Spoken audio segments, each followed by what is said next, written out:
ગોંડલ તાલુકાના ચરખડી ગામે પંકજ ઉદાસનો જન્મ થયો હતો. ચરખડી ગામે પંકજ ઉદાસના કુળદેવી માતાજીનું પણ સ્થાનક છે. પંકજ ઉદાસનો આલ્બમ બહાર પડે તે પહેલા તેઓ પોતાના ગામની મુલાકાત અવશ્ય લેતા હતા. પંકજ ઉદાસના અવસાનને લઈને ગ્રામજનોમાં શોકની લાગણી ફેલાઈ ગઈ હતી. ચાંદી जैसा रंग है तेरा सोने जैसे बाल હોય કે ચિઠ્ઠી आई है चिट्ठी आई है આ એ ગીતો છે જેનો અવાજ આજે પણ લાખો દિલો પર રાજ કરે છે. પરંતુ આ ગીતોના ગાયક પ્રખ્યાત પંકજ ઉદાસ હવે આપણી વચ્ચે નથી રહ્યા.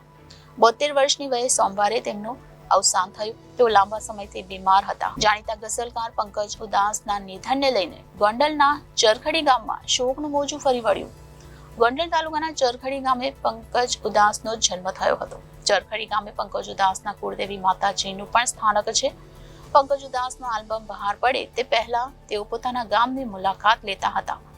પંકજ ઉદાસ અવારનવાર પોતાના જન્મ સ્થળની મુલાકાતે આવતા હતા. પંકજ ઉદાસના અવસાનને લઈને ગ્રામજનોમાં શોકની લાગણી ફેલાઈ જવા પામી હતી. ગોંડલ તાલુકાનું ચરખડી ગામ અને ચરખડી ગામની અંદર પંકજભાઈ ઉદાસ, જેને આ પૃથ્વી માથે સિતારાની જેમ નામ કમાયું હતું.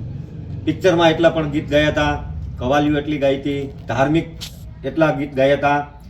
અને આજે ખરેખર દુઃખ થાય છે કે આવા વ્યક્તિનો આજ ધરતી ઉપરથી વિદાય લીધી. અને અહીંયા એના સમરણો બધાય છે, આંખમાં ખરેખર જર્જરિયા આવી જાય છે. અમારા ગામના ચરખડી ગામના એ વતની હતા. અહીંયા એને જૂનું આ બધું મંદિર મકાન છે રાજાશાહી વખતનું, અને એની માં ભગવતી પૂનબાઈમાં અહીંયા બિરાજે છે.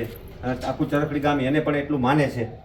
અહીંયા દર વર્ષે એક સત્યનારાયણ ભગવાનની પૂનબાઈમાના આંગણે એક કથાનું આયોજન રાખે છે. અને અહીંયા પધાર્યા છે ખરેખર પંકજભાઈ. એમાં લખેલું છે પદ્મશ્રી શ્રી પંકજભાઈ ઉદાસ મુંબઈ, પૂજ્ય આઈ શ્રી સોનલાઈ. ત્યાં પ્રોગ્રામમાં ગયા છે અને શિલ્ડ આપવામાં આવેલું છે. પણ ત્યારે એવી ચર્ચા કરી આ મકાનમાં જે રહેવાવાળા વ્યક્તિ છે એને એવી વાત કરી જ્યારે પંકજભાઈ આવે ત્યારે આ શિલ્ડ એને અર્પણ કરજો. પણ હવે ભગવાનની ઈચ્છા કંઈક જુદી હશે તો શિલ્ડ એના જૂના મકાન સુધી પહોંચ્યું અને અહીંયા કડે સોનલાઈનું શિલ્ડ અહીંયા ચરખડી એના જૂના મકાનમાં અત્યારે અહીંયા રાખેલું છે. સૌને જય ભગવાન, જય માતાજી, જય માતાજી.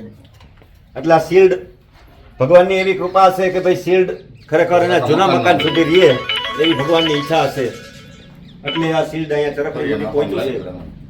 અને આ રાજાશાહી વખતનું એનું મકાન, એનું આંગણું, બાગ બગીચો, જૂના દેશભાઈ પરદેશી નરિયાનું મકાન જે હજી હયાત એમને રાખ્યું છે. ઘણીવાર રિનોવેશન કરીને આને એમને જીવંત રાખ્યું છે. સૌને જય માતાજી. આજ રોજ પંકજભાઈ ઉદાસના નિધનના સમાચાર સાંભળી અને ખૂબ દુઃખની લાગણી થઈ છે. પંકજભાઈ ઉદાસ ચરખડી ગામના વતની હતા અને ચરખડી ગામમાં અવારનવાર અહીંયા કેસર એમની જ્યારે બહાર પડતા ત્યારે અહીંયા આવતા.